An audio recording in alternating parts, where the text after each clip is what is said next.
उत्तर प्रदेश में प्राथमिक स्तर की शिक्षक भर्ती मांग के साथ अभ्यर्थी लगातार 3-4 दिनों से धरना प्रदर्शन कर रहे हैं। इस मामले में नया अपडेट क्या है, इसके बारे में बात करेंगे। बीएड और डीएलएड विवाद मामले में जैसा कि आपको ज्ञात होगा, पंजाब में भी एक याचिका दायर की गई थी। उस केस की सुनवाई हुई है। माननीय जोधपुर हाईकोर्ट और माननीय शिमला हाईकोर्ट के फैसले के बाद से पंजाब पहला ऐसा राज्य बना है जहां पर दोनों फैसलों की समीक्षा की गई है। क्या कुछ अंतरिम रूप से बातें निकल करके रहे, इसके बारे में बात करेंगे। साथ ही अब मामला माननीय सुप्रीम कोर्ट में जा चुका है। साथ ही बात करेंगे सीटेट 2021 का एडमिट कार्ड कब जारी होगा और डीएलएड 19 बैच के रिजल्ट के बारे में क्या अपडेट है। साथ ही शिक्षा जगत से जुड़े कुछ अन्य प्रमुख खबरों को भी डिटेल में देखेंगे। तो अंत तक जरूर जुड़े रहिएगा इस वीडियो के साथ, बिना किसी पार्ट को स्किप किए हुए। नमस्कार दोस्तों, मेरा नाम है नीरज और आप देख रहे हैं करियर बिट यूट्यूब चैनल। अगर आप इस चैनल पर पहली बार विजिट कर रहे हैं तो इसको सब्सक्राइब करते हुए बेल आइकन को प्रेस करना ना भूलें। सबसे पहले बात करेंगे प्राथमिक शिक्षक भर्ती मांग को लेकर के जो अभ्यर्थियों के द्वारा धरना प्रदर्शन किया जा रहा है उसमें क्या कुछ अपडेट है। आज माननीय बेसिक शिक्षा मंत्री जी के आवास पर अभ्यर्थियों ने घेराव किया और वहां पर अपने नारेबाजी की शिक्षक भर्ती मांग को लेकर के। उनके एक वीडियो क्लिप को देखिए। प्राथमिक शिक्षक भर्ती का विज्ञापन जारी हो, प्राथमिक शिक्षक भर्ती का विज्ञापन जारी करो। हक हमारा शिक्षक भर्ती, हक रहेंगे शिक्षक भर्ती, हक हमारा शिक्षक भर्ती, मुल्ला मंत्री शिक्षक भर्ती, हक हमारा शिक्षक भर्ती, मुल्ला मंत्री शिक्षक भर्ती, हक हमारा। काफ़ी देर नारेबाजी करने के बाद से पुलिस प्रशासन बल का प्रयोग करते हुए इन सभी अभ्यर्थियों को गिरफ्तार करके वहां से हटा दिया गया। इसके संदर्भ में आप वीडियो क्लिप देखिए।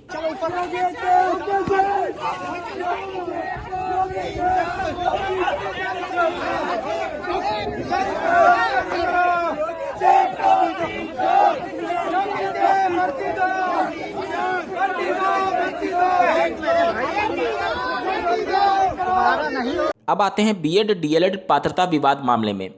जैसा कि आपको ज्ञात होगा, पंजाब में भी डीएलएड को ईटीटी बोला जाता है, तो वहां पर बीएड और ईटीटी अभ्यर्थियों की लड़ाई हो रही थी और माननीय कोर्ट में ये मामला था। माननीय कोर्ट के द्वारा कुछ अहम डिसीजन दिया गया है, आप उसकी कॉपी देखिए।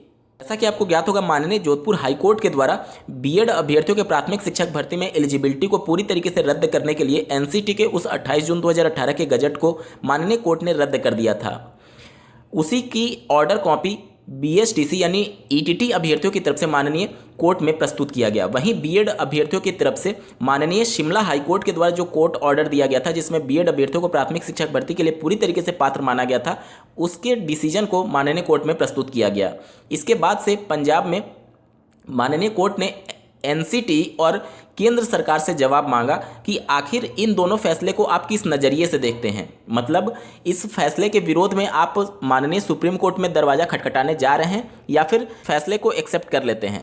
अपने फैसले में माननीय कोर्ट ने स्पष्ट शब्दों में लिखा है, आप स्क्रीन पर देखिए। 10 इट वुड बी नेसेसरी, यह अनिवार्य हो जाता है, to get reply from the Union of India and NCT.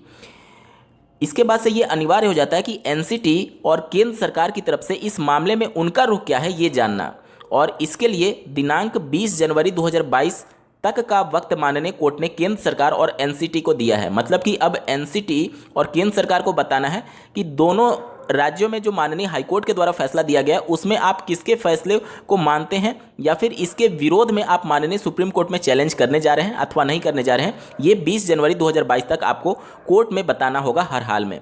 मतलब आप मान करके चलें कि 20 जनवरी 2022 तक ये स्थिति स्पष्ट हो जाएगी कि माननीय जोधपुर हाईकोर्ट के फैसले के विरोध में केंद्र सरकार और एनसीटी अपना पक्ष माननीय सुप्रीम कोर्ट में रखने जा रही है अथवा नहीं। वहीं माननीय जोधपुर हाईकोर्ट के फैसले के विरोध में बीएड अभ्यर्थियों के द्वारा माननीय सुप्रीम कोर्ट का दरवाजा खटखटाया गया है। आप स्क्रीन पर देख पा रहे होंगे, 10 दिसंबर 2021 को माननीय सुप्रीम कोर्ट में एक याचिका दाखिल की गई है।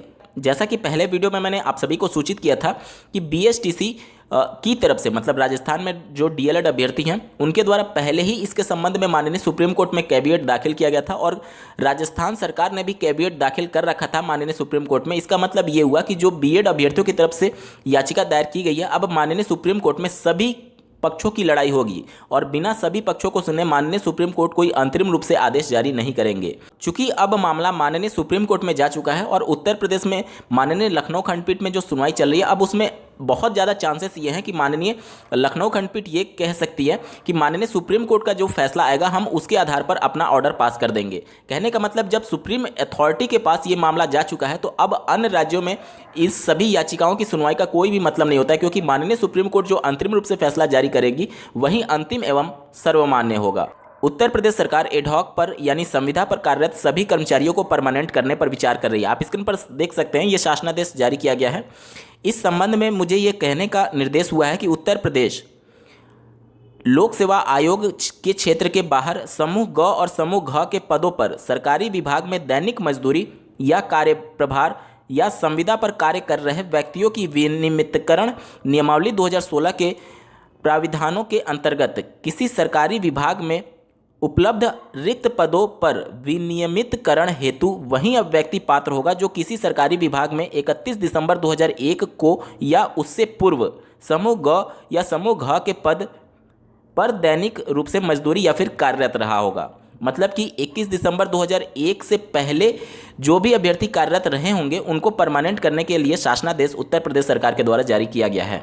वहीं उत्तर प्रदेश पुलिस भर्ती एवं प्रोन्नति बोर्ड के द्वारा 10 दिसंबर 2021 को एक पब्लिक नोटिस जारी करते हुए ये सूचना दे दिया गया कि यूपीएसआई जिसकी परीक्षा 12 नवंबर 2021 से 2 दिसंबर 2021 तक 3 चरणों में संपन्न हुई थी, उसके लिए लिखित परीक्षा के प्रश्नों और आंसर की के संबंध में ऑनलाइन आपत्ति प्राप्त करने के लिए नोटिस जारी किया गया। मतलब इसकी आंसर की जारी कर दी गई है और इसके लिए आपत्तियां भी मांगी गई हैं आयोग के ऑफिशियल वेबसाइट पर। बात करेंगे सीटेट 2021 के एडमिट कार्ड के संबंध में, तो सीबीएसई बोर्ड के द्वारा उनके हेल्पलाइन नंबर पर अभ्यर्थियों के द्वारा कॉल करने के बाद से उनके द्वारा कंफर्म किया गया कि दिनांक 11 दिसंबर 2021 को सीटेट 2021 के लिए admit card official website ctet.nic.in पर जारी कर दिया जाएगा।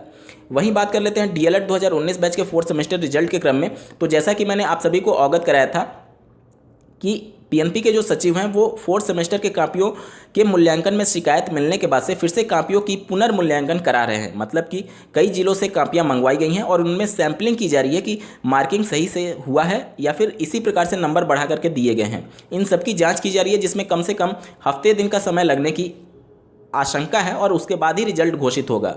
वहीं डीएलएड अभ्यर्थी इस पूरे मामले को इस प्रकार से देख रहे हैं कि जानबूझ करके रिजल्ट लेट किया जा रहा है। इसके बाद से अभ्यर्थियों में खासा नाराजगी है और वह पीएनपी कार्यालय पर फिर से धरना प्रदर्शन करने पर विचार कर रहे हैं दिनांक 13 दिसंबर 2021 को, ताकि पीएनपी दबाव में आकर के जल्द इनके रिजल्ट की घोषणा करे, क्योंकि काफ़ी लंबा वक्त हो चुका है। सितंबर में इनकी परीक्षाएं हुई थी और अभी तक रिजल्ट घोषित नहीं हो पाया है। इन सबको लेकर के अभ्यर्थी फिर से पीएनपी पर दबाव बनाने पर विचार कर रहे हैं दिनांक 13 दिसंबर 2021 को, ताकि पीएनपी जल्द से जल्द 4th सेमेस्टर के रिजल्ट की घोषणा करे।